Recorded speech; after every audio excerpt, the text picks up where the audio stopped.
Suryati, guru dari SMP Negeri 4 Kayan Hilir, calon guru penggerak Angkatan 9 Kabupaten Sintang, Kalimantan Barat, bersama dengan dua rekan sejawat saya, Bapak Sihluk Biar Dedit Irawan sebagai coach dan Bapak Martinus Toding sebagai coachi. Pada hari ini kami akan melakukan praktik baik, yaitu melaksanakan coaching supervisi akademik dalam rangka pemenuhan tugas demonstrasi kontekstual modul 2.3 tentang supervisi akademik bagi guru. Kami berharap kegiatan ini dapat berjalan dengan lancar sesuai harapan, memberikan manfaat bagi dunia pendidikan, dan tentunya menambah pengalaman berharga. Mari kita mulai, selamat menyaksikan.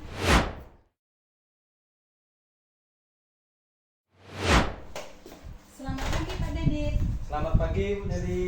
Bagaimana kabarnya hari ini Pak Dedit? Baik dan juga sehat. Bagaimana kabar Ibu? Baik Pak, sehat juga.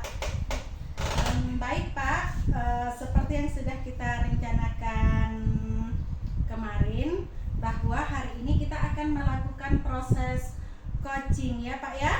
Iya Ibu. Iya, namun sebelumnya Bapak melakukan proses coaching ini, di awal ini saya akan melakukan beberapa pertanyaan nih sama Bapak, boleh ya Pak ya?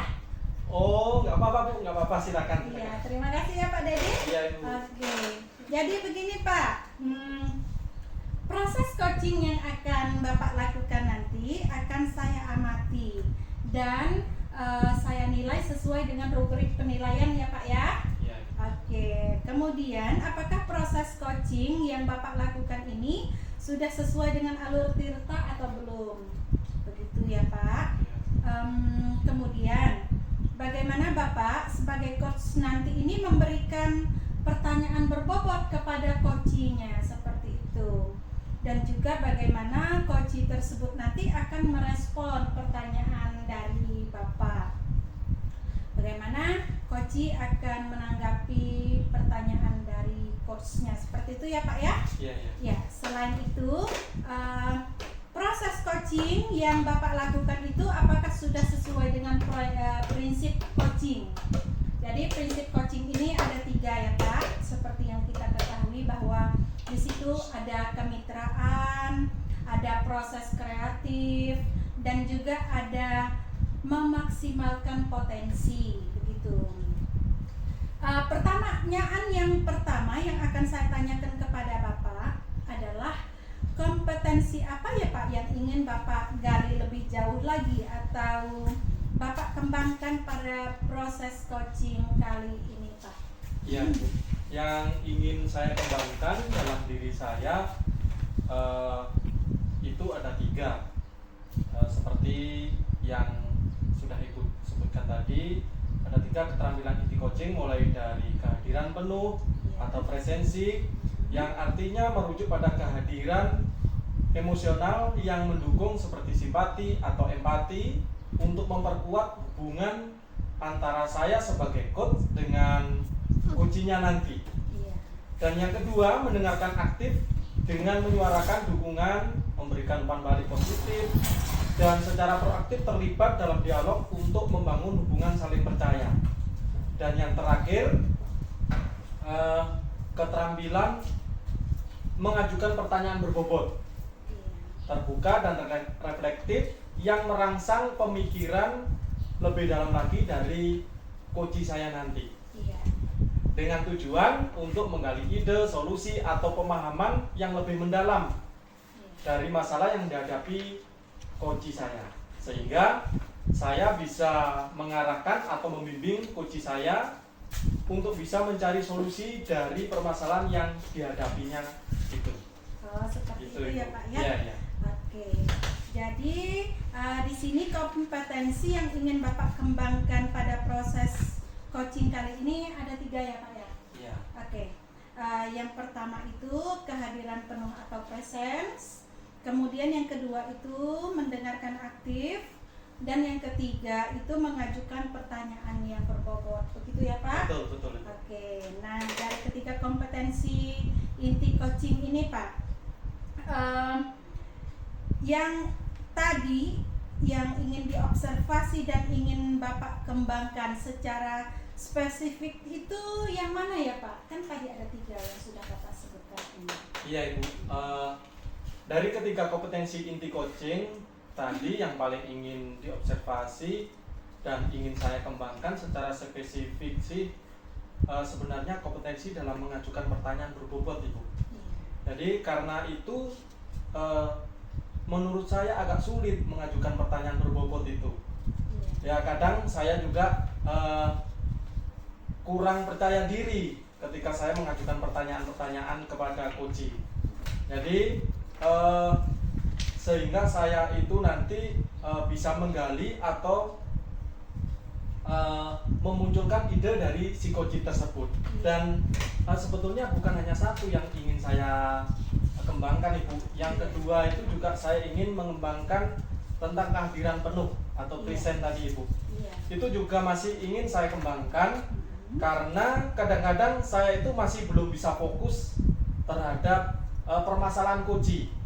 Jadi itu yang ingin saya kembangkan lebih dalam lagi, bagaimana saya itu nanti ketika melakukan percakapan coaching saya memang sepenuhnya hadir untuk coach saya gitu. Begitu ya Pak ya. Iya. Oke. Kemudian Pak, untuk pertanyaan yang terakhir boleh ya Pak ya? Iya Bu, enggak apa-apa. Ini ya Pak, enggak apa-apa ya, satu lagi ya. Iya, enggak apa-apa, silakan Ibu. Iya. Indikator yang bagaimana Pak yang ingin Bapak capai dalam proses coaching kali ini Pak? Atau mungkin kira-kira coaching yang ingin udah diutarakan apa, bagaimana jika coaching itu dikatakan berhasil begitu Pak? Iya, proses coaching yang akan saya lakukan saya anggap berhasil Ibu nanti apabila saya itu bisa mengidentifikasi masalah coaching saya. Berikutnya saya berharap bisa memunculkan ide atau rencana-rencana dari coaching tersebut. Nah, yang paling penting jadi indikator utama dalam percakapan coaching saya nanti itu bahwa si coach bisa menemukan sendiri solusi yang akan dia lakukan dalam menyelesaikan permasalahannya yang ia hadapi. Gitu. Itu ya Pak ya, luar biasa sekali ya Pak ya ternyata ya. Oke, tujuan Bapak ini luar biasa. Jadi saya rasanya tidak sabar ini Pak ingin melihat bagaimana Bapak ingin melakukan proses coaching kali ini. Iya, mungkin cuma itu dulu ya Pak pertanyaan dari saya. Jadi nanti kita sambung lagi setelah Bapak selesai melakukan proses coaching. Jadi silahkan Pak dipanggil coachingnya Pak. Iya. Okay. Selamat pagi Pak Didit. Selamat pagi Pak, mari masuk, silakan duduk. Ada apa Pak? Kemarin kok Bapak WA saya katanya mau minta bantu. Ada permasalahan kah? Ini Pak, apakah Bapak tidak sibuk atau bisa berbincang dengan saya? Sangat bisa Pak. Lagi pula ini kan jam istirahat. Apa yang ingin Bapak bicarakan? Sepertinya ada yang penting. Ceritakan saja Pak, ada apa? Begini Pak, setelah semester 1 ini hampir berakhir, setelah saya amati ada salah satu siswa di mana saya sebagai wali kelasnya menjadi korban bully. Siswa tersebut tampak stres dan takut. Saya merasa ini sangat mempengaruhi kenyamanan di kelas dan saya merasa perlu mengatasi masalah ini Pak. Iya Pak. Apa yang membuat Bapak merasa perlu mengatasi masalah bully ini? Dan apa yang ingin Pak Toding capai dan harapkan setelah percakapan kita nanti? Sebagai wali kelas, saya perlu mengatasi masalah ini Pak. Tetapi di sisi lain, saya bingung Pak, sebagai wali kelas harus berbuat apa dengan siswa yang menjadi korban bully tersebut. Sedangkan guru BK kita nggak punya. Saya ingin mendapat solusi dari masalah ini agar masalah ini bisa segera diatasi Pak. Baik, mari kita coba identifikasi lebih lanjut Pak. Apa langkah-langkah yang sudah Bapak lakukan atau Bapak ambil untuk mengatasi masalah-masalah bullying?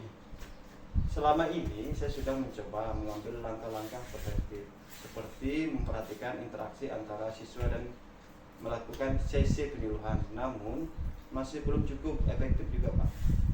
Baik, apakah ada faktor atau penyebab tertentu yang membuat upaya Bapak ini belum efektif dan apa yang dapat dilakukan lebih lanjut? Berapa siswa terlibat dalam tindakan ini tetapi tidak ada yang berani dan mau melaporkan. Saya ingin mencari cara agar siswa yang menjadi korban bisa lebih nyaman dan berani untuk melapor agar pelaku bullying dapat disadarkan akan tindakannya, Pak. Bagus. Sekarang kita buat rencana aksi untuk mengatasi masalah bully ini, Pak. Apa yang bisa Pak Toding lakukan dalam waktu dekat terkait dengan masalah ini, Pak? Saya berencana untuk mengadakan sesi diskusi di kelas mengenai pentingnya menghormati sesama dan dampak negatif dari tindakan bullying, serta saya akan menciptakan saluran komunikasi terbuka bagi siswa yang ingin melapor, Pak. Nah, itu merupakan langkah yang baik. Selain rencana yang sudah Bapak sebutkan, apakah ada rencana lain yang ingin Pak Toding tambahkan kira-kira? Selain itu, Pak, saya akan bekerja sama dengan pihak sekolah untuk penyelenggaraan program anti bullying dan melibatkan orang tua siswa dalam mendukung upaya pencegahan. Baik, saya sangat setuju dengan langkah yang Pak Toding ambil. Nah, sekarang bagaimana dengan tanggung jawab dan komitmen Bapak dalam mengatasi atau menjalankan rencana ini nanti? Saya akan memastikan bahwa setiap langkah yang diambil nanti sesuai dengan rencana dan saya akan terus memonitor perkembangan situasi serta mendukung siswa yang terlibat. Biasa itu, Pak. Sangat baik menurut saya. Apakah ada hal lain yang perlu dibahas atau ditanyakan seputar masalah bully ini, Pak? Kira-kira?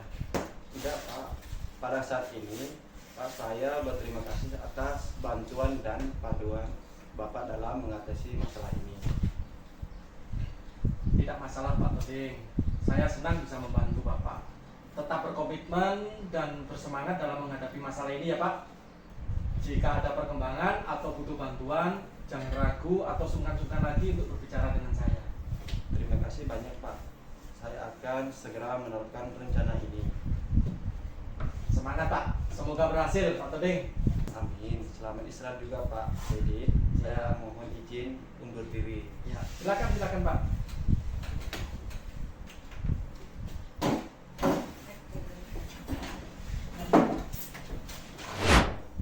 Wah, mantap Pak proses coaching yang Bapak lakukan tadi.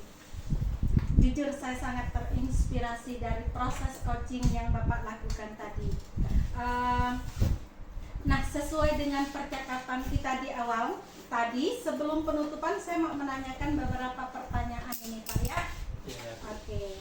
Menurut Bapak tadi apa saja yang sudah Bapak lakukan pada saat coaching tadi, Pak?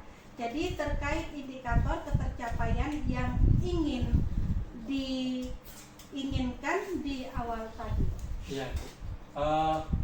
Saya sudah melakukan coaching dengan alur data, itu yang pertama sudah saya lakukan dengan menanyakan tujuan, identifikasi, rencana aksi, dan tanggung jawab. Dengan alur tersebut saya bisa mengajukan pertanyaan berbobot untuk menggali ide, solusi, atau pemahaman yang lebih mendalam dari permasalahan yang dihadapi oleh coach saya tadi. Sehingga saya bisa mengarahkan atau membimbing coach saya untuk bisa mencari sendiri solusi dari permasalahan yang dihadapinya itu. Selain itu saya juga sudah berusaha menjadi coach yang mengembangkan keterampilan kehadiran penuh atau resign dengan bersimpati atau berempati terhadap permasalahan yang dihadapi coach saya, sehingga coach merasa nyaman untuk bercerita tentang masalah yang dihadapinya. Itu menurut saya itu. Gitu ya Pak ya, luar biasa. Jadi selama proses coaching tadi saya melihat Bapak sebagai coach ini sudah mampu memberikan ruang yang cukup untuk coach berbicara. Dan Bapak juga sudah memberikan ruang untuk coach menyampaikan perasaannya serta pemikirannya tanpa interupsi. Jadi sudah sesuai dengan alur tirta, Pak. dan sikap empati yang Bapak tunjukkan itu sudah jelas sekali. Dan ini sangat mendukung terbentuknya hubungan yang baik antara coach dan coachee. Dalam hal penggunaan teknik komunikasi juga Pak, saya menilai Bapak sebagai coach ini sudah mampu menggabungkan antara memberikan panduan dengan memberikan kebebasan kepada coachee untuk mengeksplorasi ide-idenya dari coachee itu sendiri Pak. Dan pendekatan ini membantu coachee untuk memiliki rasa tanggung jawab atas solusi yang coachee temukan sendiri, begitu Pak. Satu hal lagi yang saya amati itu adalah kemampuan Bapak untuk mengarahkan pembicaraan ke arah yang positif, juga ada solutifnya, begitu ya Pak. Jadi hal ini bisa menciptakan suasana yang membangun dan mendukung coachee untuk merumuskan langkah-langkah konkretnya itu untuk menuju perbaikan. Jadi secara keseluruhan saya melihat Bapak sebagai coach ini sudah mampu mengaplikasikan prinsip-prinsip coaching dengan baik Pak.